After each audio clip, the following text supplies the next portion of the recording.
কথা মতোই আবার আমি চলে এলাম দুর্গাপুজো স্পেশাল কুকবুক সিরিজে সেকেন্ড এপিসোড নিয়ে।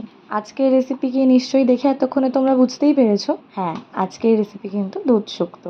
আমি কিভাবে পুরোটা করি সেটাই তোমাদের সাথে শেয়ার করছি। দুধ শুক্তো নানান রকম ভাবেই বানানো যায়, এক একজন এক এক রকম প্রসেসে বানায়। তো আমি কিভাবে বানাচ্ছি, সিক্রেট ইনগ্রিডিয়েন্টস কি, সেগুলোই তোমাদের সাথে শেয়ার করব আজকে।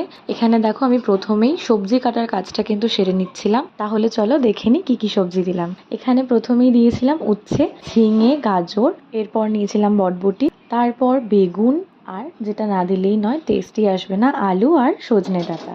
তোমাদের ঘরে যা সবজি অ্যাভেলেবেল সেই অনুযায়ী তোমরাও নিয়ে নিতে পারো। প্রথমেই আমি যেটা করলাম, গ্যাসে ফ্লেম অন করে সাদা তেল দিয়ে গরম করে নিয়ে তেলটা, তাতে আমি বড়ি ভেজে নিয়েছিলাম। এরপর ভিজিয়ে রাখা সাদা সর্ষে, কালো সর্ষে, রাঁধুনি আর আদা একসাথে বেটে নিয়েছিলাম। এরপর কড়াইয়ে শুকনো লঙ্কা, তেজপাতা, পাঁচফোড়ন দিয়ে আমি সবজিগুলো দিয়ে সাঁতলে নিয়েছিলাম নুন দিয়ে।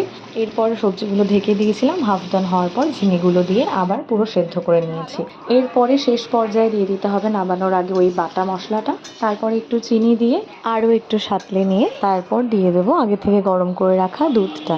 আমি এখানে শুক্তোয় কোনো রকম জল ইউজ করিনি, পুরো ঝোলটাই হয়েছে এই দুধ দিয়েই। তারপরে দুধটা দেওয়ার পরে আমি ভেজে রাখা আগে থেকে যে সবজিগুলো ছিল, উচ্ছে, বেগুন, সেগুলো দিয়ে বড়িটা দিয়ে মিশিয়ে নিয়ে একটু ঘি ছড়িয়ে নামিয়ে নিলেই একেবারে রেডি দুধ শুক্তো। গরম গরম ভাতে পরিবেশন করো আরও অন্যান্য পদের সাথে। তবে আমার মনে হয় এই পদ থাকলে আর অন্য কোনো পদ প্রয়োজনই হয় না। আমি তো এই শুক্তো দিয়ে এক থালা ভাত খেয়ে নিতে পারবো। তোমাদের কার কার এই শুক্তো খেতে ভালো লাগে অবশ্যই কিন্তু কমেন্টে জানিও। খুব শিগগিরই দেখা হবে নতুন এপিসোডের সাথে। সবাই খুব ভালো থেকো।